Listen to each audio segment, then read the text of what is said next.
আসসালামু আলাইকুম। গতকাল বাংলাদেশ সশস্ত্র দিবস উদযাপিত হয়েছে। সেখানে আমরা দেখেছি সাবেক প্রধানমন্ত্রী এবং বিএনপির চেয়ারপারসন বেগম খালেদা জিয়া উপস্থিত ছিলেন সেখানে অতিথি হিসাবে। এবং তাকে রিসিভ করার জন্য ৩ বাহিনীর প্রধান তাকে রিসিভ করেছে। তার সাথে যথেষ্ট পরিমাণ তাকে রেসপেক্ট করেছে, তাকে সম্মান দেখিয়েছে, তাকে ইজ্জত দেখিয়েছে এবং তাকে বিদায় বেলা আমরা দেখেছি ৩ বাহিনীর প্রধান তার কথাগুলো মনোযোগ দিয়ে শুনেছে, তাকে যথেষ্ট ইজ্জত এবং সম্মানের সাথে তাকে বিদায় দিয়েছে। তিনি হুইল চেয়ারে করে সেখানে উপস্থিত ছিলেন।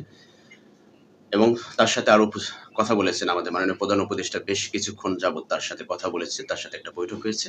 এই বৈঠককে কেন্দ্র করে এখন রাজনৈতিক অঙ্গনে নানান রকমের কথা, নানান রকমের মিশ্র প্রতিক্রিয়াও শুরু হয়েছে।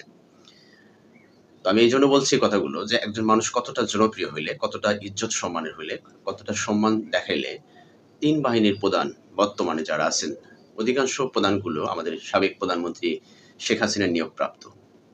কিন্তু সে সমস্ত নিয়োগপ্রাপ্ত প্রধানগুলো সাবেক প্রধানমন্ত্রী, সাবেক একজন দেশনেত্রী, সাবেক একজন বিরোধী দলীয় নেত্রী, সংসদের প্রধানমন্ত্রী ছিলেন, বিরোধী দলীয় নেত্রী ছিলেন, বর্তমানে বিএনপির চেয়ারপারসন। তার প্রতি কতটা রেসপেক্ট থাকলে এই দৃশ্যগুলো আমরা দেখতে পাই। সেখানে বেগম খালেদা জিয়াকে বেশ হাস্যোজ্জ্বল অবস্থায় আমরা দেখতে পেয়েছি। তো এই মানুষটাকে নিয়ে সারা জীবন অনেক মানুষ অনেক কথা বলেছে, ট্রল করেছে, অশিক্ষিত গেয় বলে তাকে গালমন্দ করেছে। কিন্তু একজন অশিক্ষিত বা অর্ধশিক্ষিত বা একজন আনএডুকেটেড পারসন তাকে কতটা সম্মানবোধ, কতটা ইজ্জত তাকে দেখায় ৩ বাহিনীর প্রধান সহ সারা বাংলাদেশের মানুষ। দেখেন আজকে যে মানুষটাকে নিয়ে তার শিক্ষাগত যোগ্যতা নিয়ে তাকে নিয়ে নানান রকমের মিশ্র কথাবার্তা তাকে নিয়ে বিভিন্নভাবে ট্রল করা হয়। অথচ সেই মানুষটি আজকে সারা বাংলাদেশের মানুষের কাছে কতটা জনপ্রিয়। বিএনপি দল হিসেবে মানুষের কাছে যতটা প্রিয় না, দেশনেত্রী বেগম খালেদা জিয়া তার চেয়ে বেশি প্রিয়। আমি বলি সেটা।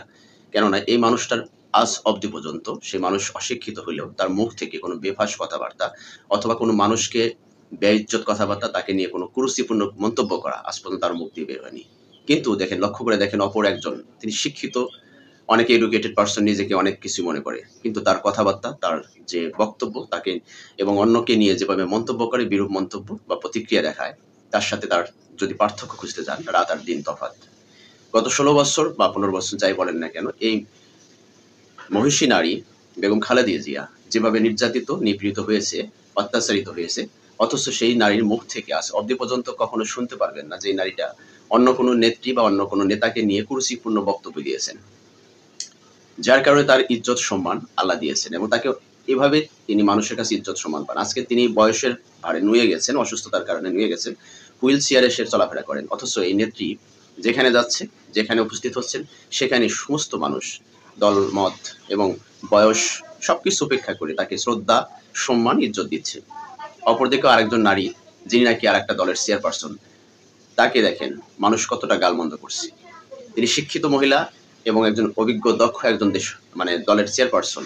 অথচ তার যে বক্তব্য, তার যে কথাবার্তা, তার যে বিরূপ মন্তব্য এই সমস্ত কারণে প্রত্যেকটা মানুষের কাছে তিনি ট্রলের শিকার হন এবং প্রত্যেকটা মানুষের কাছে তিনি গালমন্দের শিকার হন। আজ পর্যন্ত দেখবেন যে বেগম খালেদা জিয়াকে নিয়ে তিনি যেরকম বিরূপ মন্তব্য করেছেন, তার ইজ্জত সম্মান নানান রকমের ব্যক্তিগত বিষয়গুলো সামনে টেনে নিয়ে এসে যত টেনে নিয়ে আসছে তত তিনি পচে গেছেন।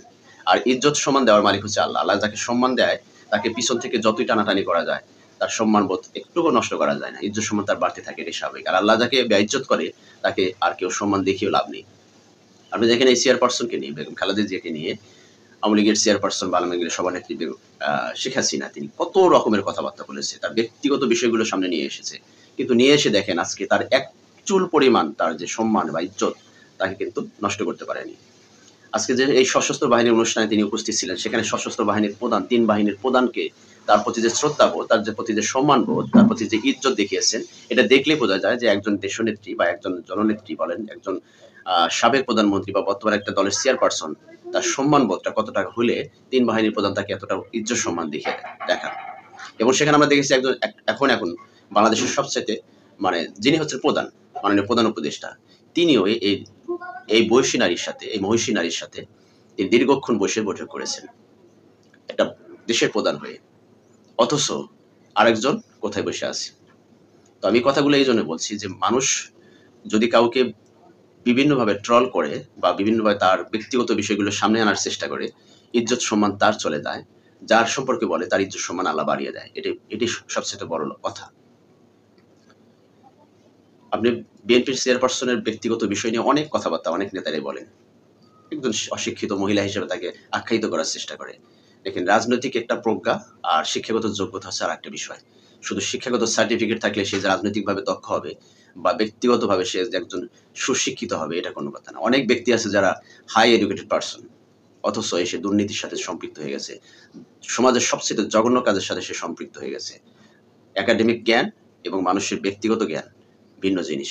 আজকে জননেত্রী বলেন, দেশনেত্রী বলেন, বেগম খালেদা জিয়া সম্পর্কে যদি আপনি কোনো মন্তব্য করতে চান, তাহলে আপনাকে হিসাব করে করতে হবে। কারণ এই নারী সম্পর্কে কথা বলতে গেলে আপনি দেখেন এই নারীর অবদানটা কতটুকু। এই নারী নির্যাতিতা, নিপীড়িত। স্বাধীনতা যুদ্ধের সময় সে নিপীড়িত হয়েছে, এটা নিয়ে নানান রকমের ট্রল করা হয় তাকে।